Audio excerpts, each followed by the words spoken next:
knew it, members of the committee and I were choosing a new Educator of the Year. The nominations were impressive, to say the least, and for me, this was a humbling task.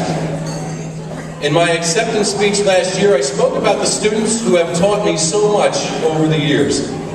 I truly do learn so much from them.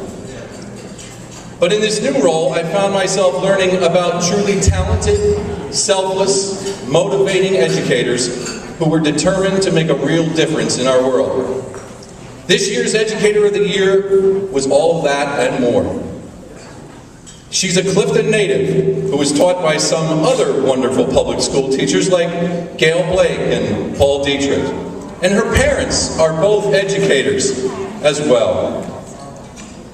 Her love and respect for the children she teaches enable her to be a true hero in their lives. She is a middle school math teacher who utilizes technology, music, and the web to reach all different learning styles. And like most of us, she has a life other than teaching. But like many of us, the two are interconnected almost entirely. She is well known for her charity work with Lots of Love, St. Jude's Children's Research Hospital, and the Hurricane Relief Fund. And well, I could go on all night, but it's time for me to introduce to you the Educator of the Year for the 2012-2013 school year, Kimberly Dreher.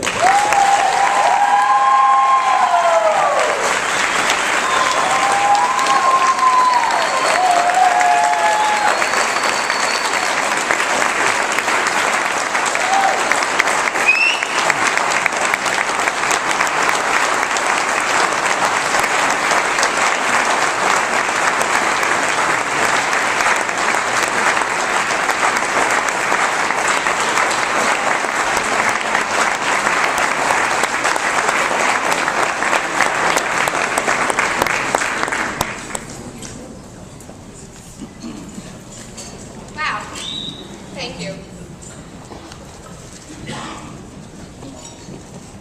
Justin Swisher. Hope Foley.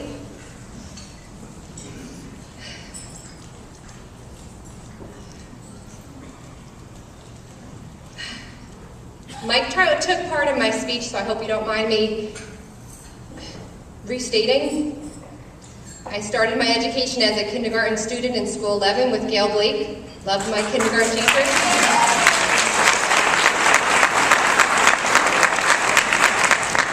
I still remember Paul Dietrich, my principal. And after teaching 10 years in Virginia, Georgia, and Germany with the Department of Defense, it was great to return to my roots here for the last 11 years of my teaching, to give back to the community, to help to begin my journey. With both parents spending their entire teaching careers in Clifton, it only seemed natural to be a Clifton educator as well. My parents showed me that as a good teacher, you can touch the lives of so many children. From my mom, I also learned to be gentle and patient. From my dad, I inherited a wee bit of his sarcasm, his but why inquisitiveness, as well as a few basketball skills. I still hear him when I play in the student-faculty basketball game. The flick of the wrist, the flick of the wrist. Please help me acknowledge a true passion for teaching and dedication to Clifton students as I introduce and thank my mom and dad, Ann and Ellen Carline. I love you.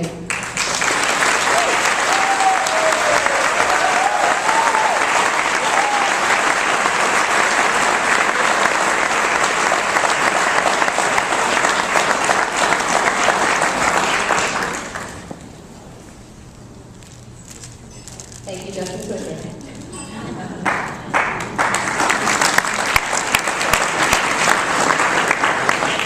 Also here tonight, maybe you saw them a few seconds ago, my biggest fans, Kobe and Evan. I love you guys with all my heart. Special thanks for joining me here tonight. My boyfriend Daryl, my sisters Robin and Beth, brother-in-law AJ, niece Lauren, nephew Ryan, Aunt Pat, Uncle Hare, cousins Greg and Lauren, Greg and Nicole, Brian and Lauren, as well as team teachers, Stephanie, Hope, Justin, friends, colleagues, administrators. Thanks, Vance, for coming out tonight. Thanks for all of your love and support. Frank mentioned in his email that I was shocked with the news. That was not the only word to describe the events of Thursday, March 28th.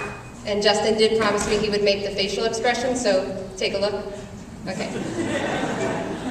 I stood at the CCMS counter passing out toffee and collecting money for our building's St. Jude Dress Down Day when Justin walked into Mr. Petroselli's office carrying the most beautiful bouquet.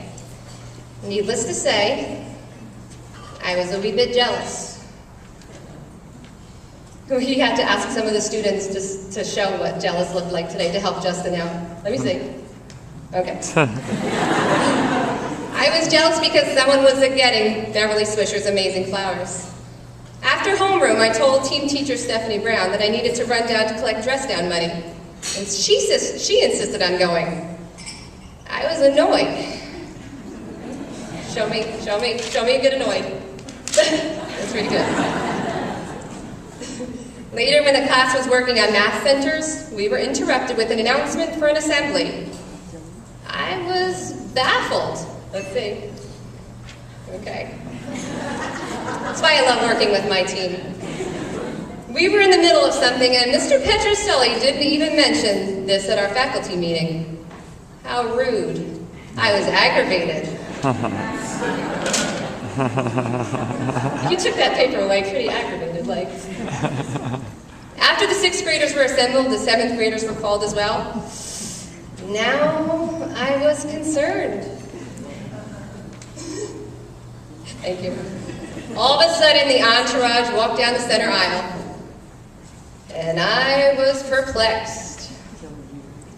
What would be so important that Mr. Tardallo, Mr. Tijan, all the way in the back over there, Ms. Kusalevich, Ms. Zamuda, Ms. Perrin, and a few others would come to CCMS all together? It wasn't until Mike McCuddy made the announcement that it hit. See, this math teacher never put 2 and 2 together. So I turned to Hope Foley and I said, I'm gonna throw up. I really want to see this one. I was nauseous. Here we go. Good job, Justin. I was honored, and this is the last one.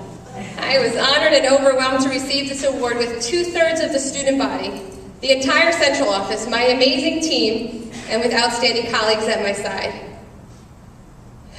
To receive this award in the John Greco Auditorium made it even more special. John Greco is very much a part of the CCMS and this award tonight. Whether the Red Hawk that visits frequently or the tap on my shoulder, his presence is comforting and reassuring. In fact, when I'm on CAF duty and a situation arises, I often ask myself, what would John do? Karen, please accept these flowers. Please know that you are part of our family, and John is very much with us at CCMS today and always.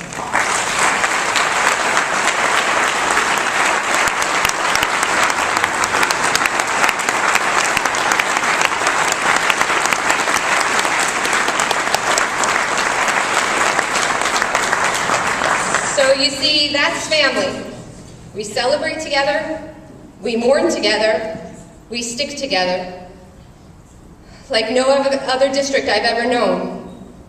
I'm truly blessed to be part of this CCMS family, and the Clifton family, and my family. And I thank you all for your support.